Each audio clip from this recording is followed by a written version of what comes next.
안녕하세요. 준컨입니다. 저희가 지난 몇 주 동안은 요한복음 1장 1절에서 5절 말씀을 여러 번에 걸쳐서 함께 나눈 바 있는데요. 오늘은 딱 한 절 말씀만 함께 나눠볼까 싶어요. 제가 오늘 준비한 말씀은 이사야 42장 3절 말씀입니다.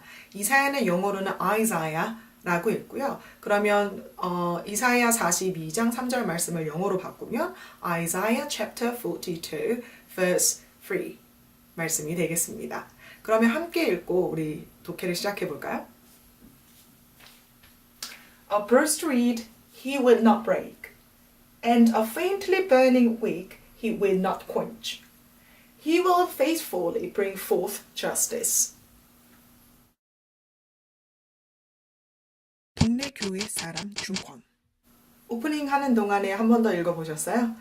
자, 여기부터 시작합니다. 여기요? 그런데 조금 이상한 부분이 보일 거예요. 문장 제일 처음인데 첫 번째 알파벳이 대문자가 아니네요. 이게 왜 그러냐면 앞에 지금 저희가 verse 3부터 시작하고 있잖아요. verse 1 and 2에서 이미 문장이 시작했는데 마지막에 끝날 때 이렇게 세미콜론으로 끝나요. 세미콜론은 어떤 때 사용이 되냐면요. 문장이 완전히 끝난 게 아니에요. 물론 문법상에서는 요 앞에 이 세미콜론의 앞에 있는 문장이 완전히 끝났어요. 그래서 full stop 찍어도 되는데 이 뒤에 오는 문장과 앞에 오는 문장이 굉장히 밀접한 관계를 가지고 있을 때에는 문장을 여기서 끊지 않고 원인과 결과라던가 아니면 조금 더 부가 설명을 넣어주기 위해서 문장을 계속 연이어서 가겠다라는 의지로 사용되는 경우가 많습니다. 그러면 요 뒤에 문장은 새로운 문장이 아니기 때문에 대문자로 시작하지 않고 소문자로 다시 시작하게 되어 있어요. 그래서 여기에는 A가 대문자가 아닌 소문자 A가 사용된 거죠. 그런데 요 아래 보면은 제가 영어 다른 버전도 지금 적어놨거든요. 근데 여기에서는 A가 대문자로 시작하네요. 그러면 킹 제임스 버전에서는 앞에 1, 2절이 full stop으로 끝나서 완전히 문장이 끝났다는 걸 알 수 있는 부분입니다. 자, 다시 위로 올라갈게요. bruised reed 라고 되어 있네요. 지금 어로 시작해서 중간에 뭔가가 있고 그 다음에 read라는 noun으로 끝났어요. 그러면 요 가운데 있는 얘는 결국에는 형용사란 말이 되죠. 왜냐하면 요 어라는 article 관사와 명사 사이에 들어갈 수 있는 애는 형용사밖에 없거든요. 형용사가 하는 일은 뭐예요? 뒤에 오는 noun을 설명해 주는 거예요. read는 갈 때예요. 여러분 이렇게 길어가지고 바람에 이렇게 흩날리는 그런 그 식물 알고 계시죠? 자, 갈대인데 그냥 갈대 아니고요. bruised reed래요. bruise는요. 여기까지 이렇게 하면 멍이라는 뜻이에요. 제가 어딘가 이렇게 꽝 하고 부딪히면 여기에 멍이 들겠죠? 그걸 bruise라고 얘기를 해요. 저희가 이제 흔히 이제 멍들다라고 했을 때 이제 bruise라는 표현을 쓰게 되는데 얘가 지금 일이형을 썼어요. 일이형을 썼다는 거는 past participle로 써서 얘를 꾸며주는 형용사를 만들겠다는 거예요. 뜻은 passive로 해석하시면 돼요. 뭐뭐뭐뭐 된 이라고 해석하시면 되거든요. 그러면 bruised reed는요. 그냥 갈대 아니고요. 멍이 든 갈대예요. 근데 멍이 들었다라는 게 어떤 걸까요? 사람은 멍이 들어요. 그런데 저런 식물 같은 것들도 멍이 들 수 있을까요? 예를 들자면 사과가 멍들었어. 여기 멍든 사과네. 여기 멍들었네. 이런 얘기 하잖아요. 그러면 어떤 거예요? 이 사과가 다른 사과들과 이렇게 부딪혀서 이렇게 멍이 들어가지고 그 부분 부딪혔던 그 부분이 까맣게 죽어있는 세포가 살짝 죽든지 좀 물렁물렁해지든지 하는 부분들이 생기죠. 그걸 bruised라고 얘기하는 거예요. 그러면 이 갈대도 어떤 거예요? 뭐에 부딪혔는지는 모르겠어요. 그런데 뭔가에 부딪혀서 흠집이 난 거죠. 흠집이 나서 완전히 부러진 상태는 아니에요. 지금 broken 됐다라고 얘기하지는 않으니까요. 하지만 멍이 들어서 표면이 온전하지 않다라는 뜻이에요. 상처를 입었다라는 얘기죠. bruised reed, 멍든 갈대가 뭐야? 라고 생각이 되시면은 상처가 난 갈대라고 생각하셔도 괜찮을 것 같아요. 이걸 한국어 성경에서는요, 상한 갈대라고 해석하고 있습니다. 자, 그럼 여기서 이미 명사가 나왔어요. 그런데 뒤에 he라는 pronoun이 또 나왔네요. pronoun은 어떤 거예요? 명사를 대신 불러주는 거죠. 라는 얘기를 하고 있어요. 그는 사실 그 남자라는 얘기잖아요. 근데 여기에서 그는 대체 누구야? 라고 하면 이런 pronoun은 앞문장에 힌트가 있어요. 앞 문장이 어떤 사람인지 이미 설명을 했을 거예요. 그런데 저희가 지금 바로 3절로 시작하고 1, 2절을 뛰어넘었기 때문에 지금 he라는 게 누군지 지금 모르실 거예요. 저는 지금 여기 성경을 가지고 있는데 제가 여기서 1절과 2절을 읽어드릴게요. 이 말씀은 제가 자막으로 띄워드릴 테니까 함께 읽어보시면 되겠습니다. Behold my servant, whom I uphold, my chosen, in whom my soul delights. I have put my spirit upon him.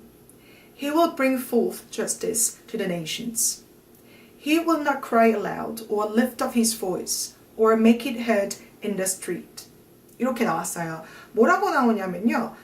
나의 종, 내가 붙잡고 있는 이 종을 봐라. 내가 선택한 자고 내가 그의 영혼을 굉장히 기뻐한다. 이런 말씀이 나왔어요. 뭐 길에서 목소리를 높이지 않고 소리 지르지도 않고 세상에 정의를 가져다 줄 사람. 누구 같으세요?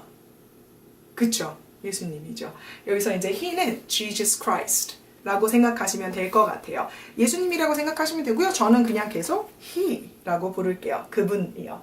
자, 그는 will not break. 이 부분은 굉장히 쉽죠. 그냥 온전한 문장이에요. He will not break. 근데 여기 앞에 걸 띄워놨더니 이것만으로는 자, 이분이 동사라고 생각을 하면 지금 부러뜨리지 않을 거야, 부시지 않을 거야, 망가뜨리지 않을 거야 라고 얘기하고 있는데 지금 뒤에 뭐가 더 필요하죠. 저희가 저번이라고 생각하고 있지만 사실 제가 영문법 할 때 했었던 부분인데 I drink 라던가 I eat 라고 했을 때 그러면 eat what? 혹은 drink what? 뭘 마시는지 뭘 먹는지 설명을 해줘야 되는 거죠. 근데 여기서 he will not break, 부러뜨리지 않을 거야 라고만 얘기를 하고 있는데 아니 대체 뭘 부러뜨리지 않는다고요? 뒤에 목적어가 있어야 되겠죠. 대체 부러뜨리는 그 대상이 뭔데? What is the object of this sentence? 라는 게 지금 궁금해질 거예요. 그러면 뭐가 있어요? 여러분 제가 문장 구조가 이상하면 어떻게 하면 된다 그랬어요? 품사별로 띄어요. 띄어서 다시 맞춰보는 거예요. 근데 굉장히 다행인 게 여기에 온전히 주어 동사구가 있어요. 그 다음에 목적어가 와야 되는데 목적어가 지금 없을 뿐이죠. 목적어는 noun이어야 된다 그랬어요. 그러면 이 앞부분에 뭐가 있어요? Bruce Street. noun이네요. 그러면 얘를 조 뒤에 끼워주시면 돼요. He will not break a bruised reed. 그러면 그는 상처 입은 갈대를 부러뜨리지 않으실 거야 라는 말씀입니다. 의미가 뭘까요? 대체 무슨 뜻이지? 싶으시겠죠. 아니 대체 그 뭐 갈대를 부러뜨리지 않는 게 무슨 소리야? 뭐 어쨌다고 이런 생각이 드시겠지만 요 3절까지 다 한 다음에 다시 생각을 해봐요. 이건 이제 해석에 대한 문제인데 해석이라는 거는 여러분 처음부터 내가 원하는 대로 마구 해석하는 게 아니에요. 그러면 오독하기가 쉬워요. 잘못 읽게 되는 거죠. 항상 내용이 정확하게 무슨 의미를 가지고 있는지 해석을 하는 게 첫 번째고 그러니까 직역하는 거예요. 문법 그대로. 그리고 나서 앞뒤 문맥을 봐서 대체 키워드가 뭔데 어떤 핵심적인 내용을 얘기를 하고 있길래 이 말이 갑자기 나오는 거야? 라는 거를 궁금해 하셔야 되는 거예요. 그러면 문맥에 따라서 해석을 하게 되는 거죠. 그러고 나서 그 글을 약간 거리를 두고 멀리서 다시 한번 키워드와 theme, 그러니까 주제에 맞춰서 생각해 봤을 때 그 주제에 맞는 새로운 의미가 만약에 그 안에 metaphor, 은유라던가 어떤 비유적인 게 사용됐다면 의미가 은은하게 드러나게 되어 있어요. 그거를 생각해 보셔야 돼요. 자, 일단은 3절까지 마저 가겠습니다.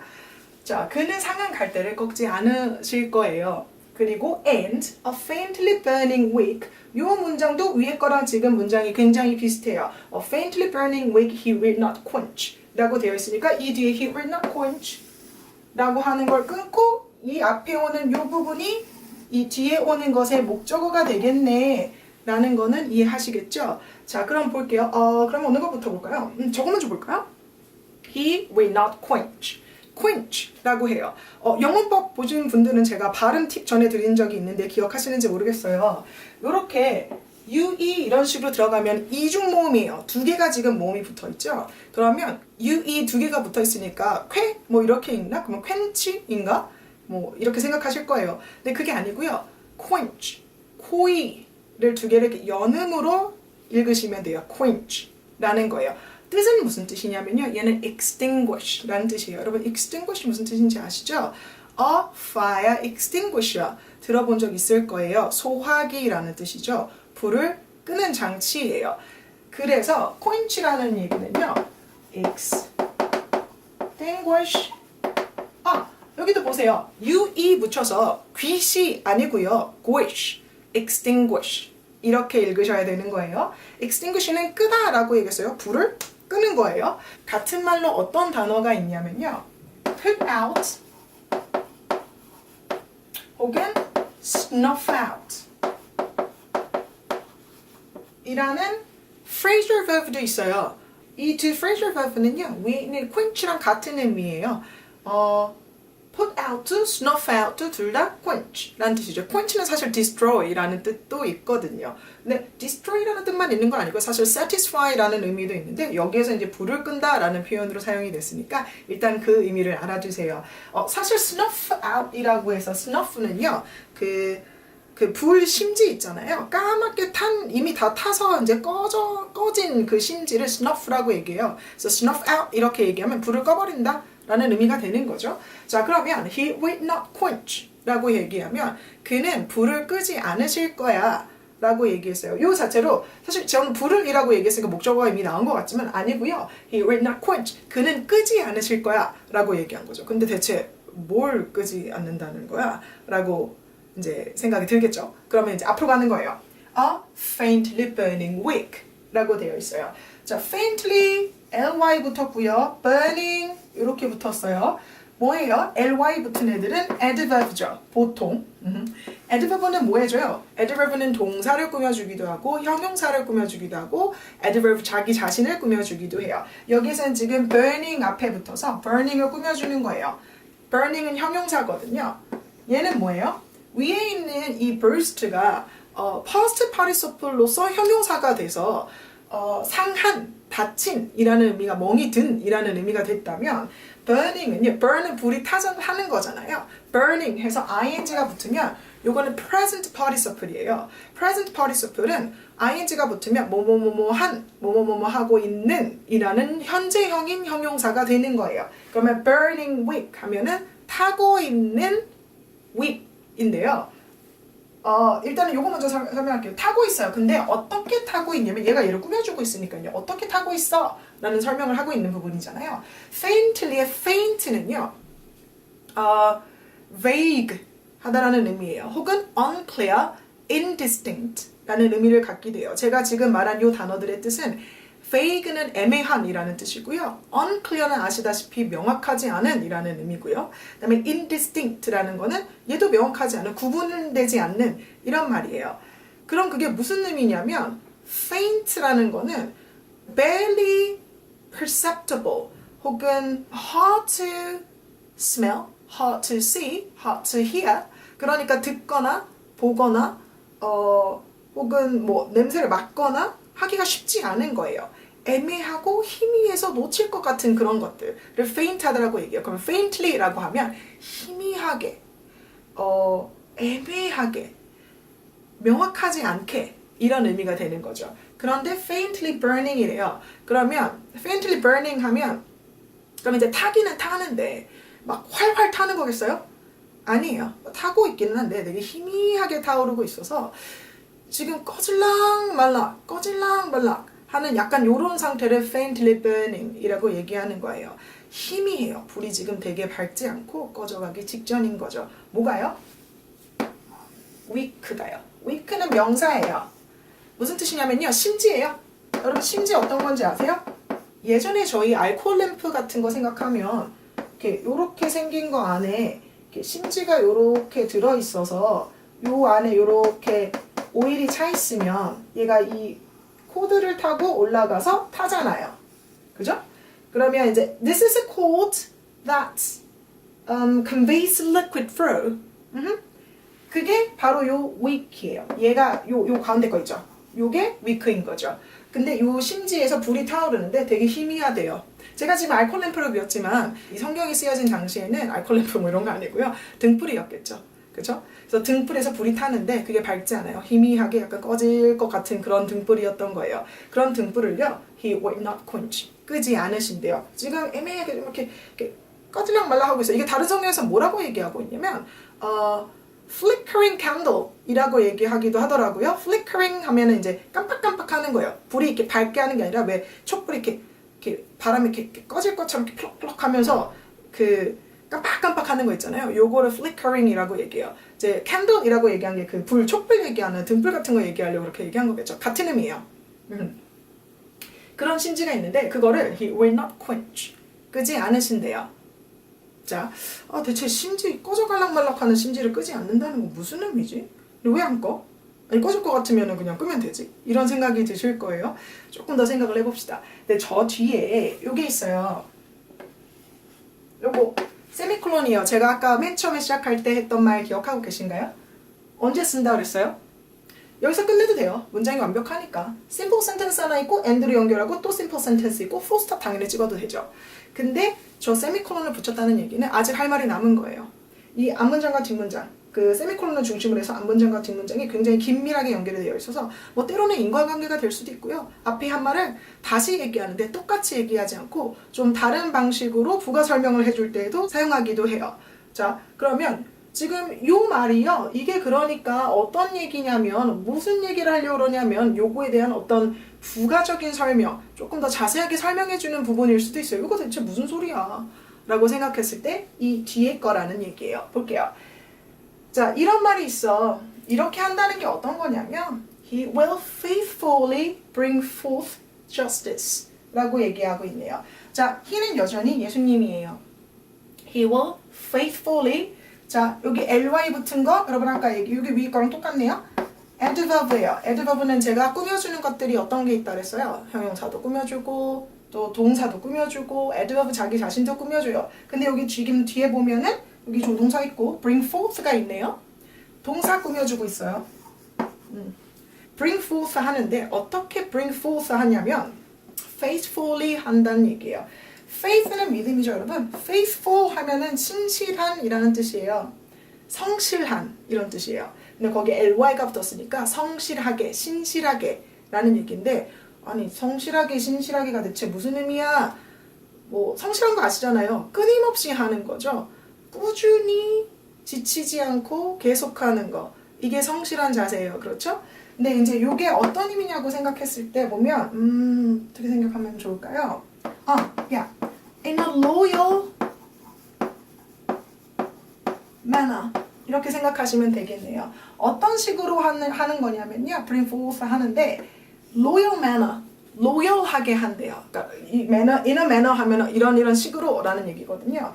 그러면 굉장히 loyal하게 한데 여기서 loyal은 충성스러운 이란 뜻이에요. 근데 이 충성이 왕한테 신하가 충성합니다.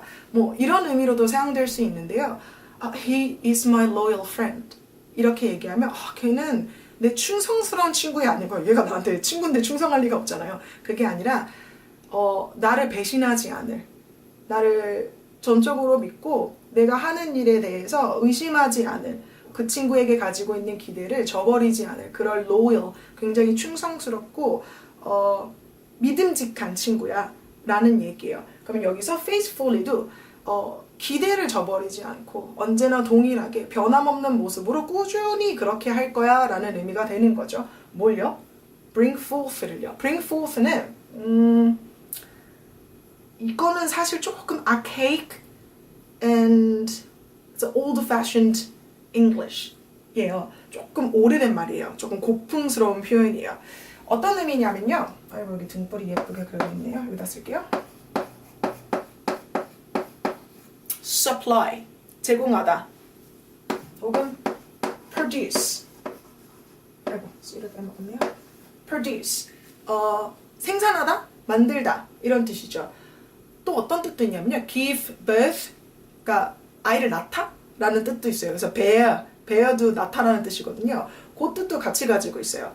그러니까 낳다, 만들어내다, 주다 이런 뜻이에요. 근데 뭘요?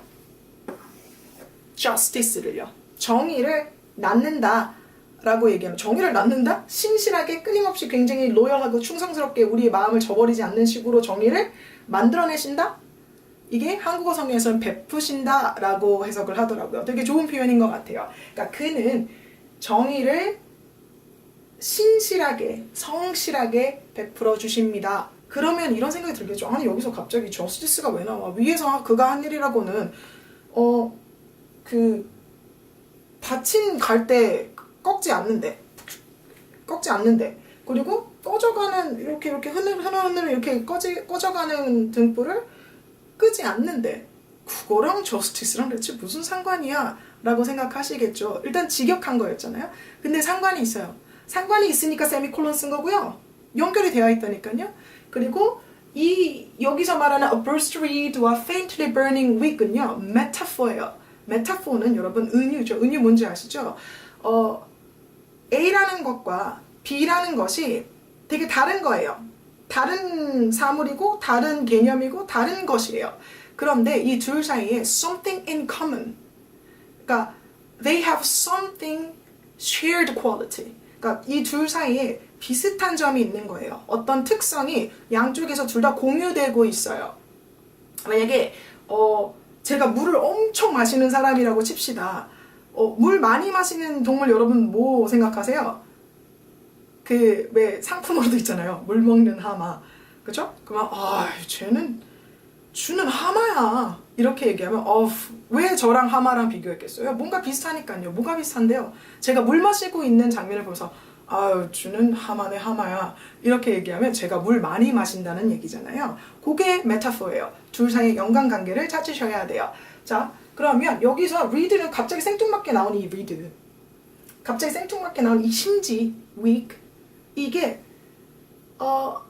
it has something in common with justice. There's a reason why here justice is written now. 그쵸? 요거 두 개가 연결되어 있는 지점이 있을 거예요. They are connected to each other. 이렇게 연결되어 있는 거죠. 자, 왠지 봅시다. 자, 이게 이제 첫 번째는 저희가 직역을 했어요. 자, 그 다음에 이제 두 개 연결고리가 있을 거예요. 라고 제가 이제 키워드를 가지고 말씀을 드렸죠. 그 다음에 생각해 보는 거죠. 정의라는 게 뭔가? 라는 걸 생각했을 때 그가 생각하는 정의는 이런 거예요. 요 앞에 오는 거예요. 이미 닫혀있는 갈대 꺾이지는 않았어. 근데 좀 상했어. 많이 다쳤어요. 근데 상해 있는 애를 더 상하게 만들지 않는 거예요. 꺾어버리지 않는 거죠. 얘는 이미 다쳐서 사실은 누군가는 쟤는 뭐 저 갈대는 이제 못 쓰겠다. 버리자. 꺾어서 버려. 이렇게 얘기할 수 있는 거를 하지 않으시는 거예요. 그리고 a faintly burning wick. 꺼져가고 있어요. 이미 아래에 있는 언제 꺼져요? 요거 안에 오일 부족할 때요. 에너지가 부족하고 뭔가가 부족하고 결핍된 뭔가가 있어서 꺼져가고 있어요. 근데 그거를 이렇게 보통 어떻게 꺼요? 얘네 그 알코올 램프 이렇게 뚜껑 이렇게 딱 쥐어서 산소를 차단해 버리면 꺼지잖아요. 누르는 거예요. 그래서 put out, snuff out 이렇게 얘기하는 거예요. 이렇게 끄는 거 이미 꺼져가고 있어. 이게 지금 알코올이 요만큼밖에 없어. 기름이 요만큼밖에 없어서 얘 눌러서 끄면 그만이야. 근데 그거 안 끈다고요. 우리는 너무 쉽게 이거 그냥 버리면 돼 이렇게 생각하죠. 그죠? 근데 이미 상해 있는 거 더 악화되는 지점으로 만들지 않으신다고요. 자, 그러면 이게 뭐에 대한 메타포인지 봅시다. 얘가 저 저스티스 자체의 메타포일 수도 있어요. 하지만 저희 성경 뭐하러 읽어요? 당연히 주님의 말씀이니까 읽는 거죠. 그 안에 주님께서 저희에게 하고자 하는 말씀이 있으시니까 읽는 거예요. 때로는 저희가 삶을 살아가는 데 있어서 어떻게 헤쳐나가야 될지 모를 때, 방향을 어떻게 잡아야 될지 모를 때 주님이 저희에게 보여주는 길잡이가 되는 게 성경 말씀이에요. 그렇게 생각하지 않으세요? 저는 그렇게 생각해요. 그래서 저는 사실 이 말씀을 언제 읽었냐면 제가 너무너무 마음이 너무너무 안 좋아서 딱 죽기 직전인 것 같을 때 난 이제 끝이야. 더 이상 뭐 어떻게 할 수가 없어. 이걸 어떻게 내가 해결을 해. 난 너무 지쳤어. 이제 아무것도 못하겠어. 이런 상황에서 그래도 그럴 순 없잖아요. 제 인생 여기서 끝나는 건 아닌데 어떻게든 이겨나가긴 해야 되겠죠. 그래서 약간 그런 마음이 들 때 나를 어떻게 해야 될지 모를 때 주님이 나를 기억하지 못하시는 것 같아. 내가 너무 힘든지 모르시는 것 같아. 막 이런 생각이 들 때 그때마다 사실 찾아 읽었던 말씀이에요. 왜냐고요?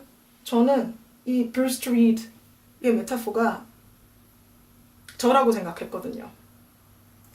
This expression, a burst reed, this now, is a metaphor for myself, I suppose.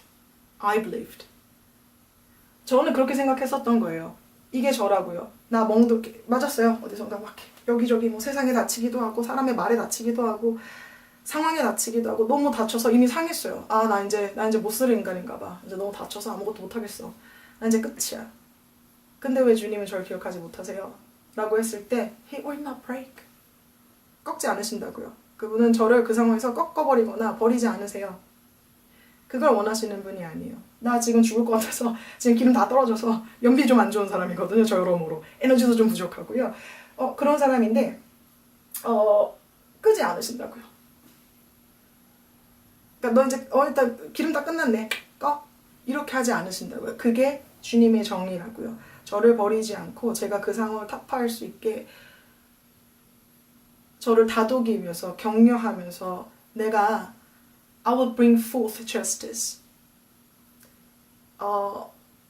Myself, I am unable to produce any justice. 저는 정의를 제가 만들지는 못해요. But He can. 하지만 주님은 하실 수 있죠. 어떻게요? 심지어 faithfully. He will never betray me. 저를 절대로 배신하지 않으세요. That is the reason why we can call him. He is faithful. 그래서 저희가 그는 신실하시다라고 얘기할 수 있는 이유가 바로 그거죠. 그래서 이렇게 얘기하는 거예요, 여러분. 제 해석이요. 어쩌면은 여러분의 상황과는 맞지 않을 수도 있어요. 제가 아까 그랬잖아요. 저는 이런 상황에서 저 메타포는 나야. 이거 난가 봐, 상황 갈 때. 이렇게 생각했다고 했잖아요. 이거는 제가 거를 다 읽고 그냥 막 생각한 게 아니에요. 물론 때에 따라서는 제가 이건가 봐 라고 믿고 싶긴 하겠죠. 하지만 여러분 그 맥락을 벗어나시면 안 돼요. 그러면 오독하기가 쉬워요. 아무렇게나 하는 게 아니고 근데 제가 100% 이렇게 얘기할 수는 없는 게 사람마다 그 상황에서 자기에게 오는 주님의 특별한 목소리가 있어요. 보통 주님의 목소리를 듣는다라고 얘기할 때 이제 그런 것들 있죠. 제가 이 말씀을 읽었는데 이게 난가 봐. 하지만 주님이 He will bring forth justice faithfully. He will not get tired. 절대로 피곤하지 않으시고 절대로 멈추지 않으세요. 이렇게 생각하면서 그래 내가 힘을 내야지. 그가 아실 거야. 나 이렇게까지 내가 여기서 꺼져버리는 거 여기서 이렇게 하는 게 그의 정의는 아니지. 그가 그의 뜻을 이루실 거야 라고 생각했던 거는 사실은 이제 저의 상황과 요 문맥에서 그의 정의가 그럼 뭘까? 어떤 게 그의 정의길래 이렇게 얘기하시는 걸까? 생각하다 보니까 저에게 온 레마죠. 여러분들에겐 어떨지 모르겠어요. 근데 저는 항상 너무너무 힘들 때마다 그 말 생각해요. 상한 갈대를 꺾지 않으신다 그랬어. 이렇게요. 근데 이렇게도 볼 수 있어요. 내 자신 어떤 특정한 개인을 얘기하는 게 아니고 어떤 세상으로부터 다친 사람, weed와 weak라고 얘기하고 있지만 사물이잖아요. 근데 이제 사물이 아니고 사람에 비유하는 거죠.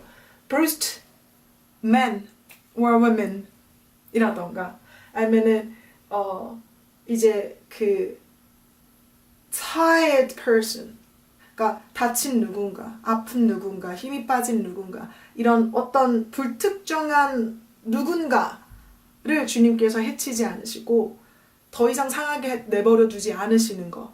그게 주님의 정의야. 그리고 끊임없이 faithfully 하게 하실 거야. 라는 의미가 될 거예요.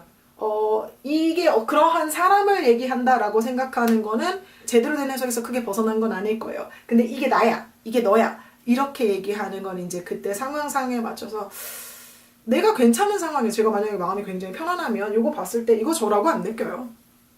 혹은 뭐 내 주변에 너무 괴로워하고 힘들어하는 친구가 있으면 이게 걔인 것 같아. 이게 존인 것 같아. 얘 요즘 너무 힘든데 이 말씀 적어서 갖다 줘야 되겠다. 야, 너 지금 burst read인데 He will not break you. 그러지 않으실 거야. He will not destroy you. That's His justice. 이렇게 이제 얘기할 수 있겠죠. 그러니까 제가 강조하고 싶은 건 그런 거예요. 저는 이제 그 학생들한테 시, 문학 이런 작품들의 분석을 가르치기도 하는데 이제 학생들이 너무 지나치게 오독을 하는 경우는 이제 그런 거죠. 직역을 해야 돼요. 첫 번째는 문법에 맞춰가지고 정확하게. 근데 그리고 나서는 그 문학 작품이 가지고 있는 키워드, 메인 theme이 있어요. 이제 그게 뭘까 생각하면서 거기에 비춰서 그 말을 비교해 보는 거예요. 그래야지 아 이거는 이거에 대한 비유인가 봐. 이건 저 얘기인가 봐. 얘는 이렇게 얘기하고 좀 사실은 이 말인가 봐. 라는 이제 의미가 다가오게 되어 있죠. 분석은 이제 그런 식으로 하시는 거예요. 이제 거기서 근데 전혀 맥락이 들어가 있지 않은 문맥과는 너무 벗어난 얘기를 하면서 갖다 대면 그게 오독이 되는 거고 그게 잘못된 해석이 되는 거예요. 그거는 조금 이제 뭐 문학 작품이나 어떤 텍스트 같은 거 해석하실 때는 이제 그렇게 하셔야 되는데 성경 말씀은 때로는 진짜 저희가 생각하지도 못했던 방식으로 벼락 같은 깨달음이 올 때가 있어서 그런 말씀은 이제 주님의 가르침일 수 있는 가능성을 좀 열어두셔야 되는 거죠. 이 아래 거는 어떻게 할까요? 같은 말씀이에요. 뜻이 다르지는 않아요. 그런데 이제 설명하다 보면 조금 더 얘기할 수 있는 포인트가 더 있어서 얘는 아무래도 다음 시간으로 미뤄야 될 것 같습니다. 그럼 여러분 다음 시간에 봐요.